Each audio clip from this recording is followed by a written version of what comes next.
아버지, 이제 그만 요양원 가셔야 합니다. 큰아들 강민수의 차갑고 단호한 목소리가 거실에 울려 퍼졌다. 그의 옆에 선 며느리 서연이는 팔짱을 낀 채 냉소적인 표정으로 시아버지를 내려다보고 있었다. 소파에 앉은 강태훈 회장은 멍한 눈으로 아들을 올려다봤다. 70대 중반의 나이에도 불구하고 여전히 건장했던 그의 모습은 온데간데 없었다. 한 달 전부터 시작된 이상 증세.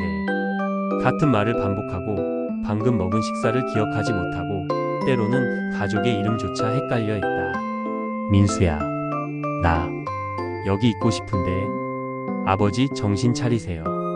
댁이 지금 무슨 상태신지 아십니까? 어제는 새벽 3시에 밖으로 나가려고 하셨잖아요. 우리가 얼마나 놀랐는데요. 민수의 목소리는 짜증으로 가득했다. 그는 아버지를 향해 한 발짝 다가섰다. 솔직히 말씀드리죠. 저희도 이제 한계입니다.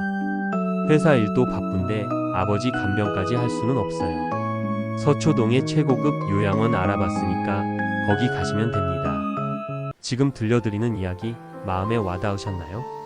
좋은 글과 따뜻한 목소리가 그리우실 땐 언제든 저희 대한민국 플렉스를 찾아주세요. 화면 아래에 있는 구독과 좋아요 버튼을 한 번씩 꾹 눌러주시면 매일 더 깊은 울림이 있는 이야기로 보답하겠습니다.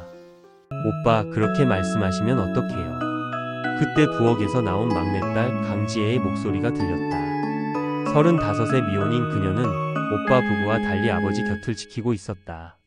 아버지는 지금 힘드신 거예요. 조금만 더 지켜봐야죠. 지혜야, 넌 입 다물고 있어.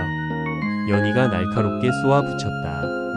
시집도 못 가고 아버지 집에 얹혀 사는 주제에 어디서 한마디씩 하니? 내가 뭘 안다고? 지혜의 얼굴이 창백해졌다. 그녀는 10년 전 사업 실패 후 아버지 집으로 돌아온 이후 줄곧 형수에게 이런 말들을 들어왔다. 연희씨, 그래도 아버지인데요. 아버지? 아? 연희가 비웃었다. 치매 걸린 노인네가 뭘 안다고. 솔직히 말하면 빨리 돌아가시면 우리도 편하고 아버님도 편하실 텐데. 연희야. 민수가 아내를 제지했지만 그의 눈빛에는 동의하는 기색이 역력했다. 강 회장은 여전히 멍한 표정으로 앉아 있었다. 하지만 그의 손은 소파 쿠션을 꽉 움켜쥐고 있었다. 아버지, 내일 요양원 등록하러 갑니다. 준비하세요. 민수가 선언하듯 말하고는 아내와 함께 거실을 나갔다. 그들의 발걸음 소리가 멀어지자 지혜가 아버지 옆에 앉았다. 아버지, 괜찮으세요? 강 회장은 천천히 고개를 돌려 딸을 바라봤다. 그의 눈에 순간적으로 또렷한 빛이 스쳤지만 곧 다시 흐려졌다. 지혜야, 고맙다. 아버지, 제가 있잖아요. 제가 모실게요. 지혜가 아버지의 손을 꽉 잡았다. 그녀의 눈에 눈물이 맺혔다. 그날 밤 지혜는 아버지 방 옆 작은 방에서 뒤척였다. 복도 저편에서 들려오는 오빠 부부의 대화 소리가 귀에 들어왔다. 여보, 요양원 보내면 한 달에 500만 원은 들 거야. 그것도 아까운데.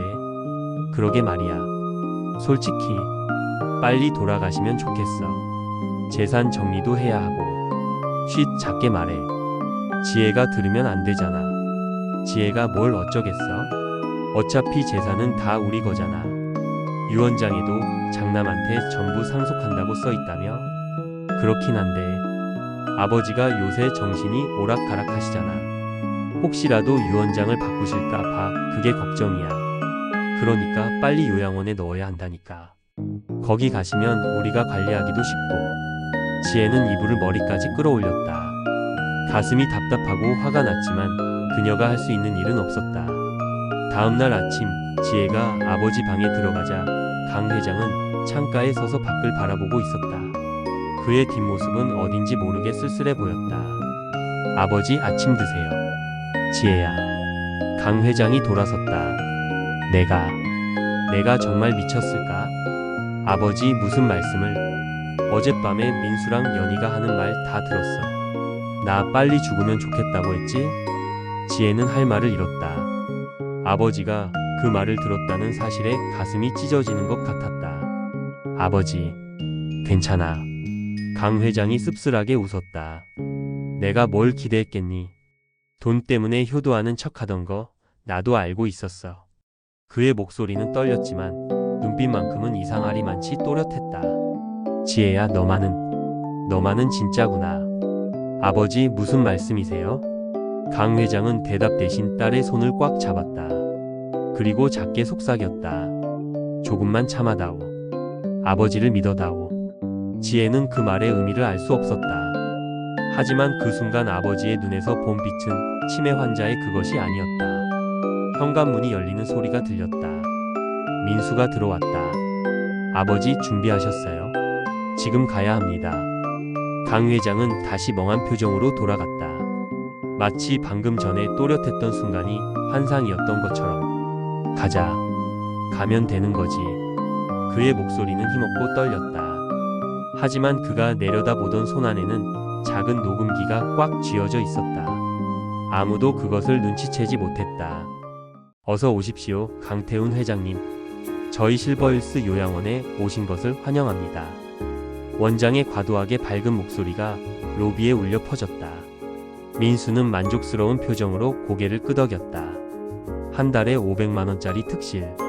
아버지를 여기 넣어두면 당분간은 문제가 없을 것이다. 아버지, 여기서 잘 지내세요. 일주일에 한 번씩 올게요. 일주일에 한 번? 지혜가 놀라 물었다. 오빠, 그건 너무 심한 거 아니에요? 지혜야, 너도 알잖아. 나 회사 일 때문에 얼마나 바쁜데.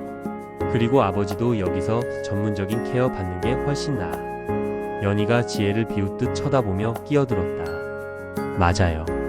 지혜씨도 이제 본인 인생이나 신경 쓰세요. 아버님은 저희가 알아서 할게요. 강 회장은 휠체어에 앉아 말없이 주변을 둘러봤다. 하얀 벽, 소독약 냄새, 복도를 느리게 걷는 노인들. 그의 표정은 여전히 멍했지만 손은 또다시 무언가를 꽉 쥐고 있었다. 아버지. 지혜가 무릎을 꿇고 아버지 앞에 섰다. 제가 매일 올게요. 매일. 지혜야, 넌 그럴 필요 없어. 민수가 딸의 어깨를 잡아 끌었다. 아버지 쉬셔야 하니까 우리 이제 가자. 오빠, 가자고. 민수가 강제로 지혜를 끌고 나갔다. 강 회장은 멀어지는 딸의 뒷모습을 바라봤다. 그리고 천천히 고개를 돌려 옆에 선 간병인을 올려다봤다. 어르신, 제가 방으로 모실게요. 그날 밤 강 회장은 특실 침대에 누워 천장을 바라봤다. 방문이 열리고 야간 당직 간병인이 들어왔다. 회장님, 약 드실 시간입니다. 약? 네, 수면제예요. 편하게 주무셔야죠. 강 회장은 순순히 약을 받아 삼켰다. 간병인이 나가자 그는 천천히 일어나 화장실로 갔다. 그리고 약을 뱉어냈다. 수면제를 이렇게 많이 준다고? 재밌군. 그의 목소리는 낮고 또렷했다. 치매 환자의 그것이 아니었다. 강 회장은 창문 밖을 바라보며 작게 중얼거렸다. 민수야, 내가 이렇게까지 할 줄은 몰랐구나. 다음날 아침 일찍 지혜가 요양원을 찾았다. 로비에서 원장과 마주쳤다. 아, 따님이시군요. 이렇게 일찍 오실 줄은. 아버지 어떠세요? 아주 잘 지내고 계십니다. 어젯밤에 잘 주무셨고요. 하지만 지혜가 아버지 방에 들어갔을 때 강 회장은 침대에 멍하니 앉아 있었다. 평소보다 더 초점 없는 눈빛이었다. 아버지, 저예요. 지혜가 누구더라? 지혜의 가슴이 철렁 내려앉았다. 어제까지만 해도 자신을 알아보셨는데. 아버지, 제가 따님이에요. 막내딸 지혜요. 아, 그래, 딸. 강 회장은 고개를 끄덕이며 다시 창밖을 바라봤다. 지혜는 그의 옆에 앉아 손을 잡았다. 아버지, 제가 매일 올게요. 약속드릴게요. 시간이 흘러 점심시간이 되었다. 간병인이 식판을 가져왔다. 어르신, 식사하세요. 강 회장은 느릿느릿 움직이며 밥을 먹기 시작했다. 하지만 수저를 떨어뜨리고 국을 흘리며 식사하는 모습이 영락없는 중증 치매 환자 같았다. 지혜는 아버지를 도와드리며 눈물을 참았다. 불과 한 달 전만 해도 골프를 치러 다니시던 분이 이렇게까지 되다니. 따님, 밖에서 잠깐 이야기 좀 할까요? 원장이 지혜를 복도로 불러냈다. 아버님 상태가 생각보다 안 좋으시네요. 어제 검사 결과를 봤는데 급속도로 악화되고 있습니다. 그게 무슨... 치매는 원래 그렇습니다. 갑자기 빠르게 진행되는 경우도 있어요. 따님, 마음의 준비를 하시는 게 좋을 것 같습니다. 지혜는 다리에 힘이 풀렸다. 벽에 기댄 채 고개를 숙였다. 그날 저녁 민수에게 전화가 왔다. 오빠 아버지 상태가 안 좋대요. 원장님이 급속도로 악화되고 있다고. 그래? 뭐 나이도 있으시고 치매도 있으시니까 어쩔 수 없지. 민수의 목소리는 너무나 담담했다. 오히려 약간의 안도감마저 느껴졌다. 오빠, 그게 할 말이에요. 지혜야, 현실을 받아들여. 아버지는 이제 예전의 그분이 아니야. 우리가 할 수 있는 건 편하게 보내드리는 것뿐이야. 전화가 끊겼다. 지혜는 휴대폰을 쥔 채 주저앉았다. 그날 밤 요양원 특실에서 간병인이 나간 후 강 회장은 다시 일어났다. 그는 침대 밑에서 작은 가방을 꺼냈다. 안에는 녹음기 여러 개와 수첩이 들어있었다. 오늘 기록. 민수, 전화통화 중 편하게 보내드리는 것이라는 표현 사용. 연희, 간병인에게 수면제 용량 2배로 늘리라는 지시. 그는 또박또박 수첩에 적었다. 그리고 오늘 녹음한 파일들을 확인했다. 착하지 우리 큰아들. 아버지가 빨리 죽기를 기다리는구나. 강 회장의 눈빛은 차갑게 빛났다. 멍한 표정은 온데간데 없었다. 조금만 더 기다려라. 아버지가 뭘 준비했는지 곧 알게 될 테니까. 그는 가방을 다시 침대 밑에 숨기고 누웠다. 그리고 천장을 바라보며 작게 웃었다. 지혜야, 넌 걱정하지 마라. 아버지가 다 계획이 있단다. 복도에서 발소리가 들렸다. 강 회장은 재빨리 눈을 감고 규칙적인 숨소리를 냈다. 간병인이 문을 열고 안을 확인한 후 다시 나갔다. 어둠 속에서 강 회장의 입가에 미소가 번졌다. 같은 시각 강민수의 집. 여보, 원장한테 전화했어. 아버지 상태 급속도로 나빠지고 있대. 그래? 다행이네. 연희가 와인잔을 기울이며 웃었다. 이러다가 몇 달 안에 돌아가실 수도 있겠어. 그럼 우리 재산 정리하고 새 집도 알아보고. 유 원장은 확실하지? 당연하지. 3년 전에 공증 받은 거잖아. 전 재산 장남한테 상속. 완벽해. 두 사람은 와인잔을 부딪히며 웃었다. 하지만 그들은 몰랐다. 강 회장이 3년 전 그 유 원장을 만든 후 6개월 전에 새로운 유 원장을 작성했다는 것을, 그리고 그것을 가장 믿을 수 있는 변호사에게 맡겼다는 것을. 시간은 흘러가고 있었다. 그리고 진실이 드러나는 날도 점점 다가오고 있었다. 아버지, 오늘은 날씨가 좋네요. 산책 나가실래요? 지혜는 매일 아침 요양원을 찾았다. 2년 동안 단 하루도 빠지지 않았다. 회사를 그만두고 친구들과의 약속도 미루고 오직 아버지만을 위해 시간을 썼다. 지혜, 고맙다. 강 회장은 여전히 멍한 눈으로 딸을 바라봤다. 휠체어에 앉은 그의 모습은 점점 더 야위어 갔다. 아버지, 제가 오늘 아버지 좋아하시는 호두과자 사왔어요. 드실래요? 지혜가 봉지를 열자 강 회장의 눈이 잠시 반짝였다. 하지만 곧 다시 흐려졌다. 맛있다. 지혜가 최고야.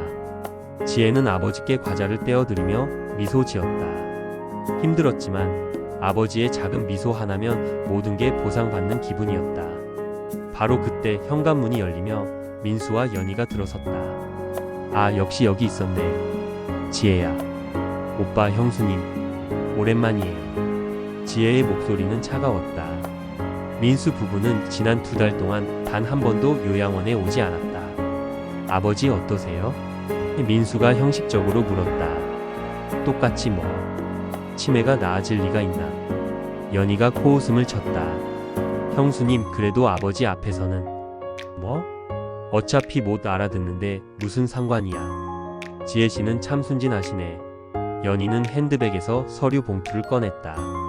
지혜씨, 우리가 오늘 온 건 다 이유가 있어요. 아버님 재산 관리 때문에 법원에서 성년 후견인 지정을 받아야 할 것 같아요. 성년 후견인이요? 그러니까 아버님이 이렇게 판단 능력이 없으신 상태니까 법적으로 누군가가 재산을 관리해야 한다는 거예요. 당연히 장남인 제 남편이 맡아야겠죠? 지혜의 얼굴이 굳었다. 그건 아버지가 회복하실 수도 있는데. 회복? 민수가 비웃었다. 지혜야, 현실을 봐. 아버지는 이제 돌아오실 수 없어. 의사들도 다 그렇게 말했잖아. 하지만 지혜씨, 솔직히 말할게요. 연희가 팔짱을 꼈다. 당신은 2년 동안 아버님께 뭘 해드렸어요? 그냥 매일 와서 손 잡아드리고 과자 먹여드린 게 다잖아요. 우리는 요양원비를 매달 500만 원씩 내고 있다고요. 그건 우리가 돈을 대는데 재산 관리도 우리가 하는 게 당연하잖아요. 아니면 지혜씨가 요양원비 낼래요? 지혜는 할 말을 잃었다. 그녀는 사업 실패 후 저축한 돈이 거의 없었다. 강 회장은 휠체어에 앉아 그 광경을 지켜봤다. 그의 손은 떨리고 있었다. 하지만 표정은 여전히 멍했다. 아버지, 여기 서명하세요. 민수가 서류를 아버지 앞에 내밀었다.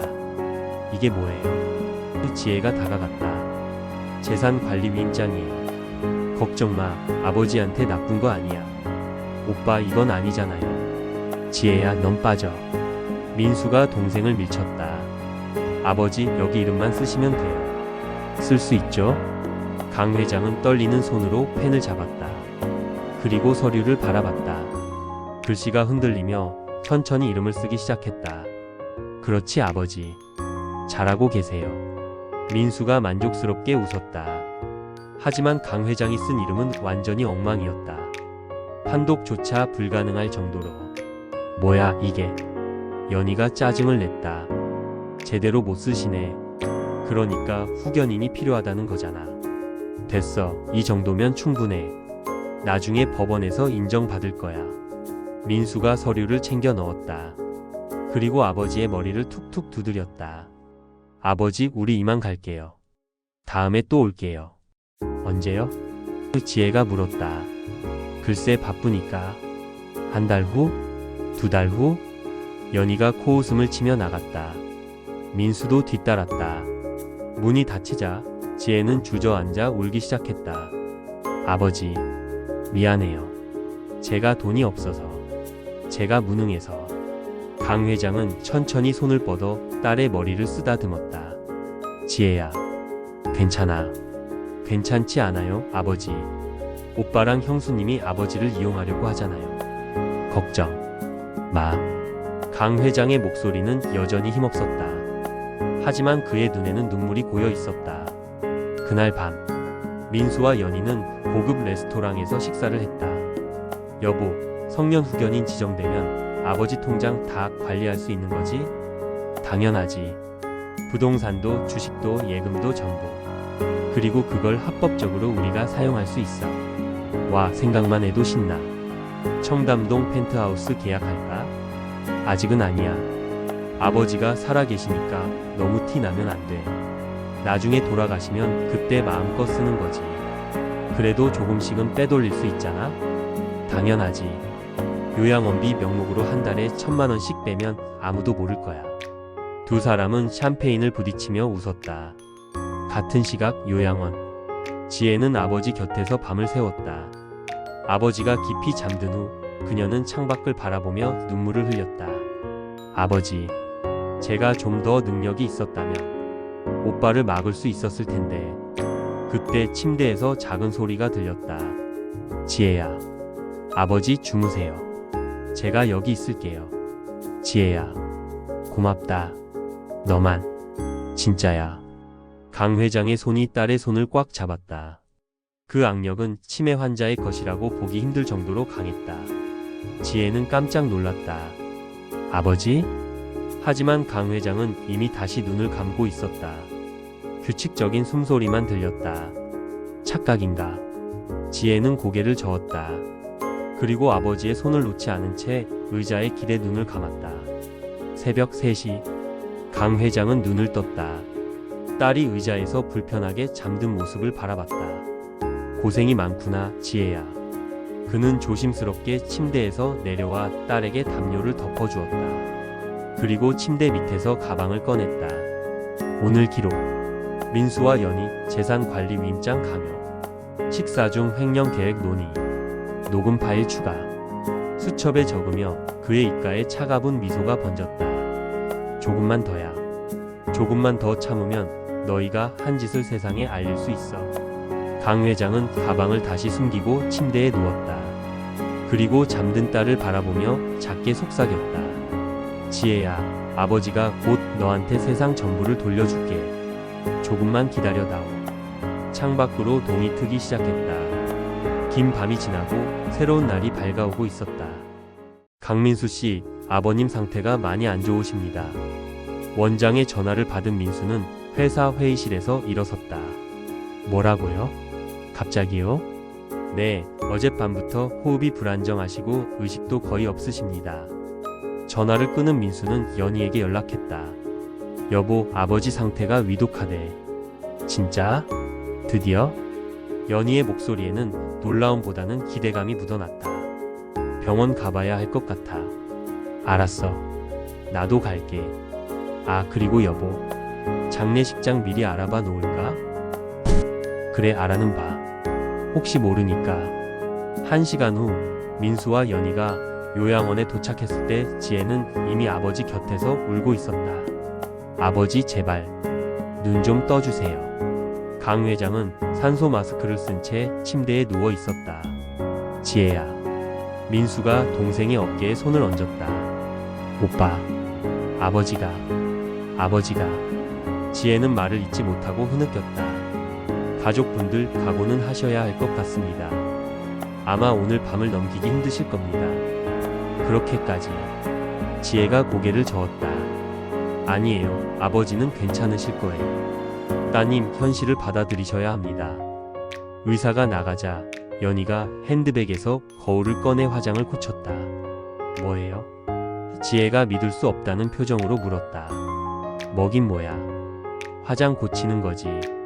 이따가 장례식장 가야 할 수도 있잖아. 형수님. 뭐?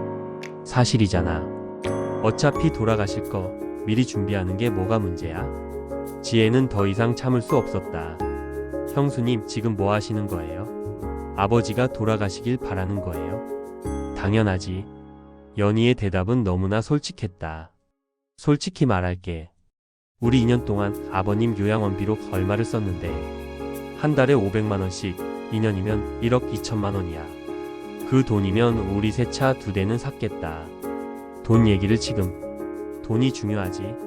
아버님은 어차피 회복 안 되잖아. 그럼 빨리 돌아가시는 게 모두를 위해서 좋은 거야. 아버님도 편하시고 우리도 편하고. 형수님, 그만하세요. 지혜가 소리쳤다. 왜? 진실이 듣기 싫어? 지혜씨도 알잖아. 아버님은 이미 끝났어. 그냥 식물인간이나 다름없다고. 오빠는 아무 말도 안 해요? 지혜가 민수를 돌아봤다. 민수는 잠시 망설이더니 한숨을 쉬었다. 지혜야, 연희 말도 틀린 건 아니야. 아버지는 이미 우리가 아는 그분이 아니시잖아. 오빠도 그렇게 생각하는 거예요? 현실적으로 생각해봐. 아버지가 이렇게 계시면 우리 모두가 힘들어. 차라리 뭐요? 죽으시길 바란다고요? 민수는 대답하지 않았다. 지혜는 주저앉아 울기 시작했다. 울지마. 보기 안 좋게. 어차피 오늘 밤이면 끝날 테니까. 바로 그 순간 그렇게 생각하는구나. 모두가 깜짝 놀라 강 회장을 바라봤다. 강 회장이 눈을 뜨고 있었다. 아버지. 지혜가 달려갔다. 지혜야, 고맙다. 내가 끝까지. 아버지, 말씀하지 마세요. 힘드시잖아요. 아니야. 해야 할 말이 있어. 강 회장은 떨리는 손으로 산소 마스크를 벗으려 했다. 지혜가 말렸다. 아버지, 안 돼요. 괜찮아. 잠깐만. 마스크를 벗은 강 회장은 민수와 연희를 바라봤다.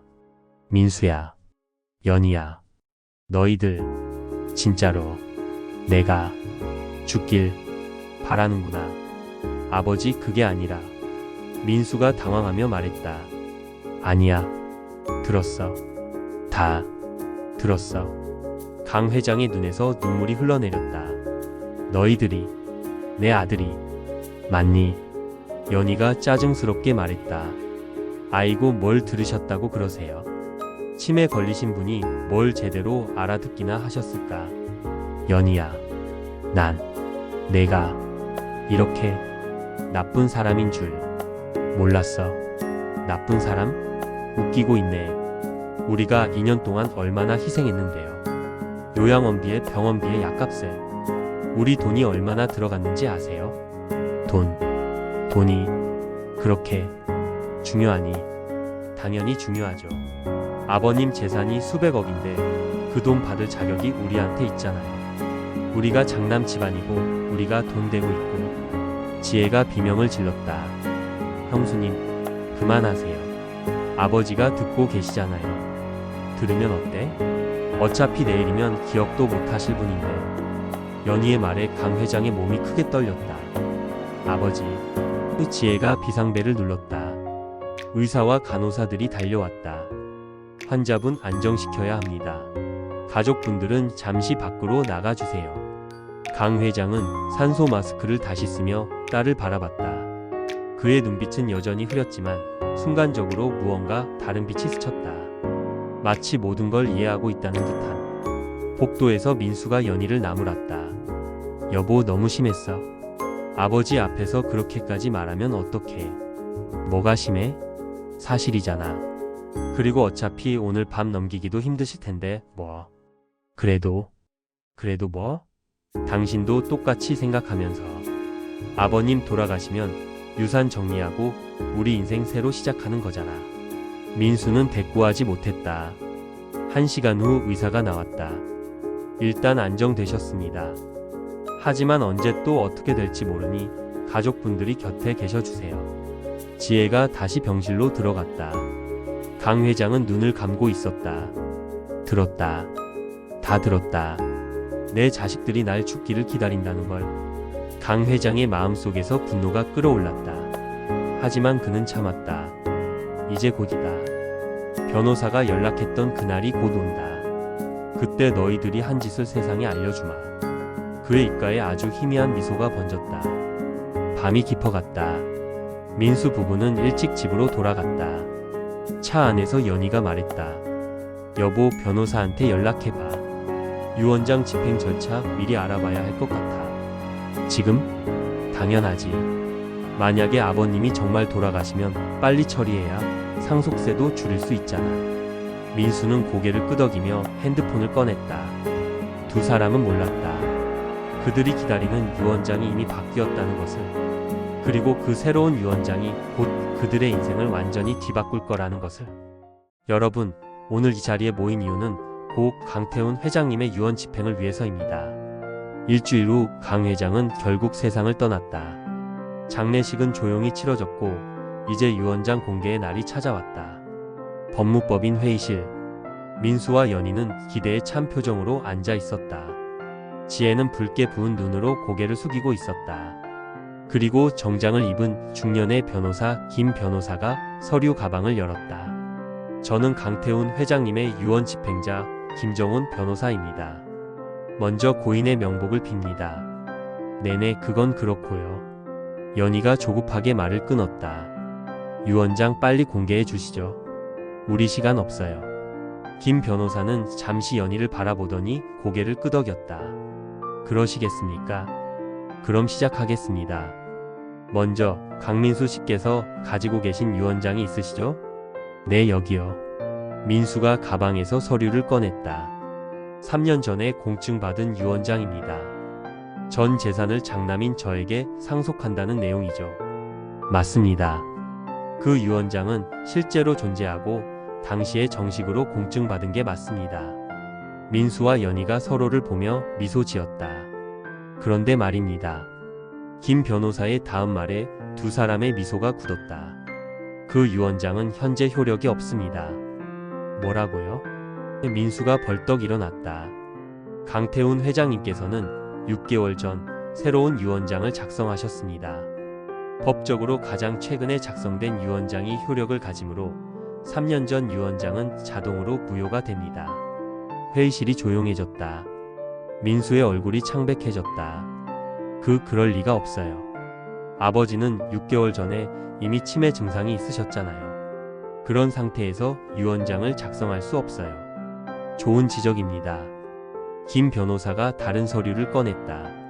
하지만 강 회장님께서는 유언장 작성 당시 정신과 전문의, 신경과 전문의 2명의 의사로부터 유언 능력이 있음이라는 진단을 받으셨습니다. 여기 진단서가 있습니다. 민수가 서류를 낚아채듯 받아봤다. 분명히 2명의 전문의 서명과 병원 직인이 찍혀 있었다. 이건 말도 안 돼요. 아버지는 분명 치매였다고요. 강 회장님께서는 치매 초기 증상은 있으셨지만 법적 행위 능력은 충분히 있으셨습니다. 그리고 김 변호사가 잠시 멈추었다. 강 회장님께서는 유언장 작성 당시 녹화를 하셨습니다. 직접 카메라 앞에서 육성으로 유언 내용을 말씀하신 영상이 있습니다. 뭐요? 보시겠습니까? 김 변호사가 노트북을 켰다. 화면에 강 회장의 모습이 나타났다. 6개월 전의 모습. 아직 건강해 보이는 얼굴이었다. 영상 속 강 회장이 말하기 시작했다. 나 강태우는 정신이 온전한 상태에서 이 유언을 남긴다. 내 전 재산에 대한 처분은 다음과 같다. 민수와 연희는 숨을 죽이고 화면을 바라봤다. 첫째, 나의 장남 강민수에게는 일체의 재산을 상속하지 않는다. 뭐라고? 민수가 소리쳤다. 하지만 영상은 계속되었다. 민수는 나에게 아들이 아니다. 그는 내 재산만을 바라봤다. 내가 아프기 시작했을 때 그는 나를 버렸다. 그리고 내가 빨리 죽기를 기다렸다. 아버지가 알고 계셨어. 지혜가 작게 중얼거렸다. 그녀의 눈에 눈물이 고였다. 영상 속 강 회장이 계속 말했다. 민수와 그의 아내 서연이. 너희들이 나를 어떻게 대했는지 나는 다 알고 있다. 너희들의 모든 대화를 녹음했다. 너희들이 내 뒤에서 한 말들, 내가 죽기를 바라던 그 말들 전부 다. 연희의 얼굴이 하얗게 질렸다. 그리고 요양원에 나를 보낸 후 너희들이 내 재산을 어떻게 빼돌리려고 했는지도 안다. 성년 후견인이 되어서 내 통장을 관리하려고 했지? 한 달에 1,000만 원씩 빼돌리려고 했지? 아버지가 어떻게? 민수는 말을 잇지 못했다. 나는 치매에 걸린 척했다. 너희들의 본심을 확인하기 위해서. 그리고 내 예상은 맞았다. 너희들은 진짜로 나를 사랑한 적이 없었다. 오직 돈만 바라봤을 뿐이다. 영상 속 강 회장의 눈에서 눈물이 흘러내렸다. 둘째, 나의 막내딸 강지혜에게 전 재산의 70%를 상속한다. 지혜는 내가 아플 때 단 하루도 빠지지 않고 나를 돌봤다. 그 아이만이 진심으로 아버지를 사랑했다. 지혜는 믿을 수 없다는 표정으로 화면을 바라봤다. 셋째, 나머지 30%는 치매 환자와 그 가족을 돕는 재단을 설립하는 데 사용한다. 내가 겪은 고통을 다른 사람들은 덜 겪었으면 한다. 영상이 잠시 멈추었다가 강 회장이 다시 입을 열었다. 그리고 마지막으로 강민수, 서연이. 너희들이 한 말들을 세상에 공개한다. 김 변호사가 다른 파일을 열었다. 스피커에서 소리가 흘러나왔다. 노인네 빨리 안 죽나. 답답해 죽겠네. 연희의 목소리였다. 그러게. 요양원비만 한 달에 500만 원씩 나가는데 차라리 빨리 돌아가시면. 민수의 목소리였다. 여보, 아버지 돌아가시면 청담동 펜트하우스 사자. 300억짜리. 좋아. 그리고 외제차도 바꾸고. 생각만 해도 신난다. 녹음은 계속되었다. 요양원에서 한 대화, 집에서 한 대화, 레스토랑에서 한 대화. 모든 것이 담겨 있었다. 이건 불법 녹음이에요. 증거로 쓸 수 없어요. 민수가 소리쳤다. 유언장에 첨부된 녹음은 증거 자료가 아닙니다. 김 변호사가 차분하게 말했다. 이것은 단지 고인께서 왜 이런 결정을 내리셨는지 설명하기 위한 자료입니다. 법적 효력과는 무관합니다. 하지만 그리고 강민수 씨, 서연희 씨 두 분은 요양원비를 허위로 청구하셨죠? 실제로는 한 달에 500만 원인데 강 회장님께 1,000만 원이라고 하시고 차액을 착복하셨습니다. 이것은 명백한 횡령입니다. 민수와 연희는 아무 말도 할 수 없었다.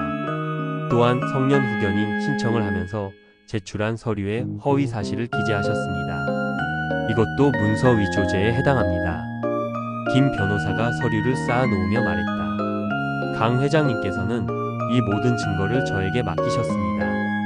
그리고 만약 두 분이 유언 집행에 이의를 제기하거나 소송을 걸 경우 이 증거들을 검찰에 제출하라고 하셨습니다. 회의실이 조용해졌다. 연희가 의자에 주저앉았다. 민수는 멍하니 서 있었다. 그럼 저는? 지혜가 떨리는 목소리로 물었다. 네, 강지혜 씨.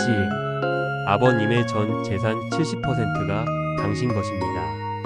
대략 350억 원 정도 됩니다. 지혜는 눈물을 흘렸다. 하지만 그것은 돈 때문이 아니었다. 아버지가 모든 걸 알고 계셨어.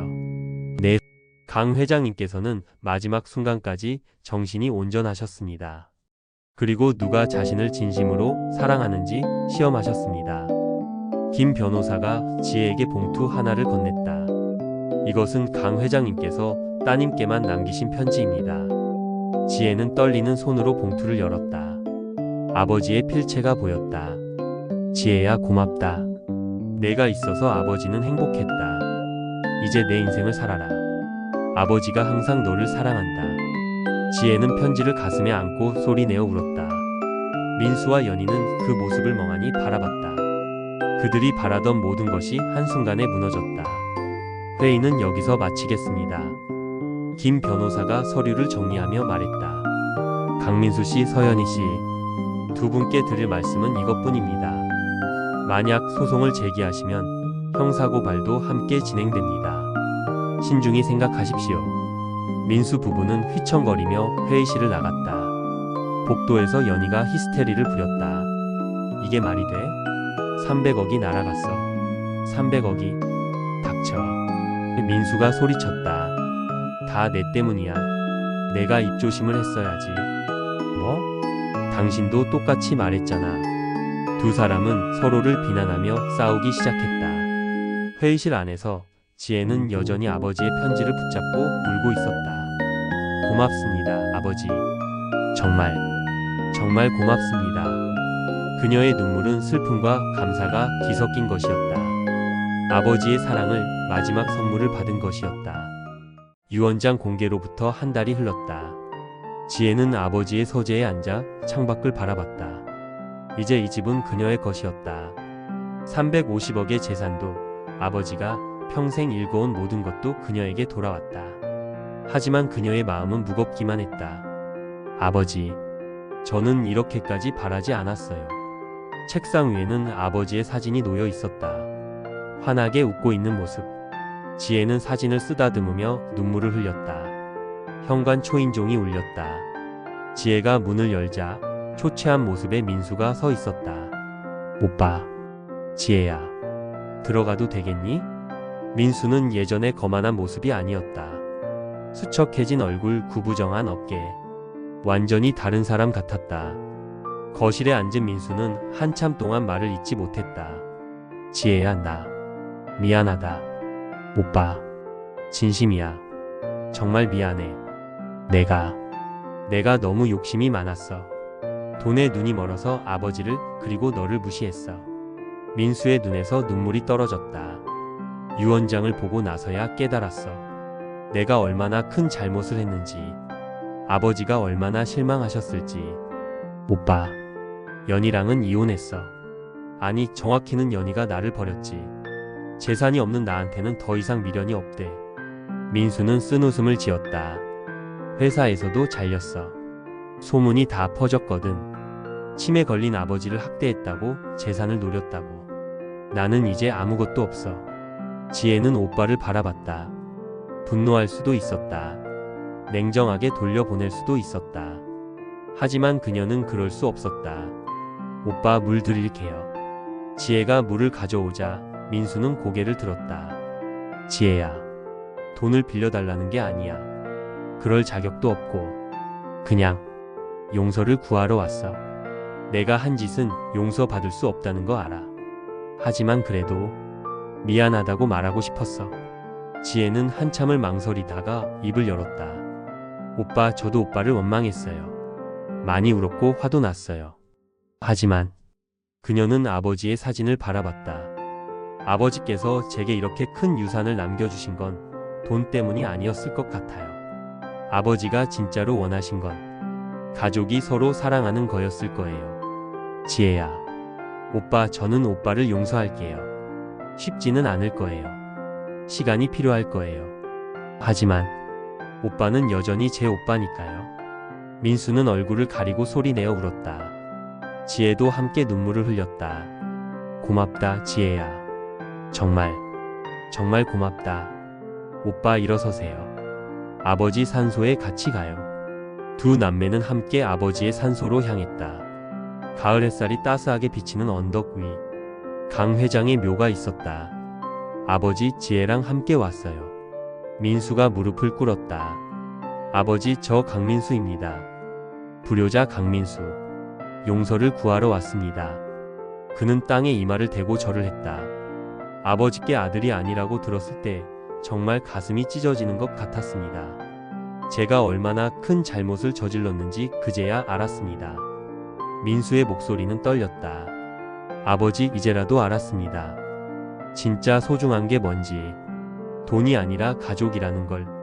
그리고 아버지의 사랑이 얼마나 큰 것이었는지. 지혜도 무릎을 꿇고 아버지께 절을 했다. 아버지, 오빠를 용서해 주세요.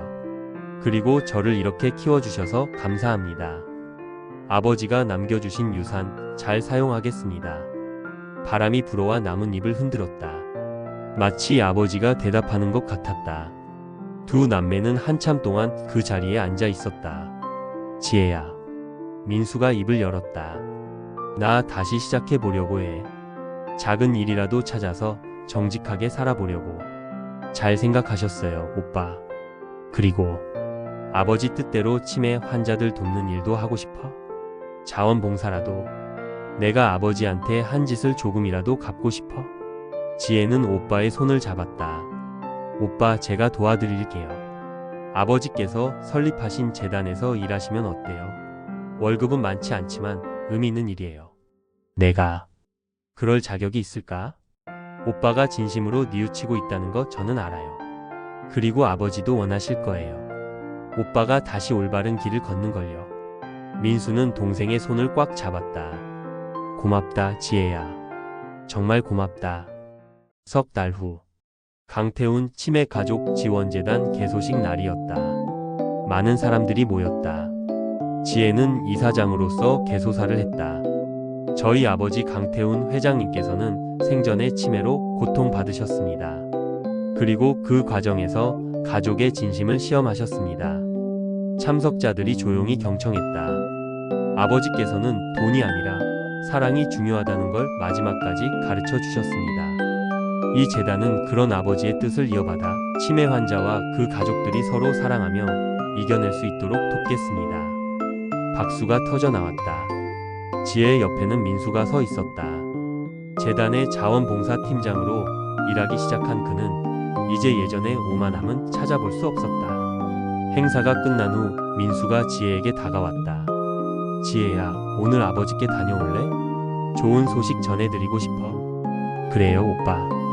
같이 가요. 두 남매는 다시 아버지의 산소를 찾았다. 석양이 지는 시간, 하늘은 붉게 물들어 있었다. 아버지, 저희 왔어요. 지혜가 무릎을 꿇었다. 재단 개소했어요. 앞으로 많은 분들을 도울 수 있을 것 같아요. 아버지께서 남겨주신 유산 잘 쓰고 있어요. 민수도 절을 했다. 아버지, 저도 열심히 일하고 있습니다. 돈을 위해서가 아니라 정말 도움이 필요한 분들을 위해서요. 이제야 아버지의 마음을 조금은 알 것 같습니다. 바람이 불었다. 따스한 바람이었다. 오빠, 아버지께서 기뻐하실 것 같아요. 지혜가 미소 지었다. 그래, 나도 그렇게 느껴져. 두 남매는 한참을 묘 앞에 앉아 있었다. 석양은 점점 지고 별들이 하나씩 떠오르기 시작했다. 지혜야, 네 오빠? 아버지께서 정말 남겨주신 유산이 뭔지 알 것 같아. 돈이 아니라 사랑이요, 오빠. 그래, 사랑. 민수는 하늘을 올려다봤다. 아버지, 저 이제 알았어요. 제가 얼마나 큰 사랑을 받았는지, 그리고 그걸 얼마나 함부로 대했는지. 남은 인생은 그 사랑을 갚으며 살겠습니다. 지혜도 하늘을 바라봤다. 아버지, 사랑해요. 그리고 고마워요. 아버지가 남겨주신 진짜 유산 평생 가슴에 새기고 살게요. 별이 하나 반짝였다. 마치 아버지가 웃고 있는 것 같았다. 강태훈 회장은 떠났지만 그가 남긴 사랑은 자식들의 마음속에서 영원히 살아 숨쉬고 있었다. 그것이 진짜 유산이었다. 돈이 아니라 사랑, 욕심이 아니라 진심, 그리고 가족. 강 회장이 마지막까지 지키고자 했던 것, 그것은 바로 가족의 사랑이었다. 계절은 돌고 돌아 다시 봄이 왔다. 산소 주변에는 벚꽃이 만개했다. 지혜와 민수는 다시 아버지를 찾았다. 이번에는 웃으며 왔다. 아버지, 저희 잘 지내고 있어요. 오빠도 정말 많이 변했어요. 이제는 정말 착한 오빠예요. 지혜야, 그 말은 좀. 민수가 쑥스러워하며 웃었다. 아버지, 오빠가 요즘 재단에서 제일 열심히 일해요. 환자분들한테도 인기 많고요. 그야, 내가 아버지한테 했던 짓을 생각하면 평생 봉사해도 모자라니까. 두 사람은 웃었다. 진심 어린 웃음이었다. 아버지, 편히 쉬세요. 저희가 아버지의 뜻을 이어갈게요. 바람이 벚꽃잎을 흩날렸다. 분홍빛 눈송이처럼 하늘을 가득 채웠다. 두 남매는 그 아름다운 광경을 바라보며 아버지를 생각했다. 사랑은 돈으로 살 수 없다. 사랑은 진심으로 주고받는 것이다. 그리고 진정한 유산은 재산이 아니라 서로를 향한 마음이다. 강태훈 회장이 남긴 마지막 교훈. 그것은 두 자식의 마음속에, 그리고 그들이 돕는 모든 사람들의 마음속에 영원히 남을 것이다. 다음 이야기가 궁금하지 않으신가요? 지금 구독 버튼을 눌러두시면 대한민국 플렉스의 재미있는 소설들을 놓치지 않고 가장 먼저 받아보실 수 있습니다. 엄지척, 좋아요도 잊지 마세요. 무료한 시간을 꽉 채워드리는 대한민국 최고의 이야기 보따리가 되겠습니다. 감사합니다.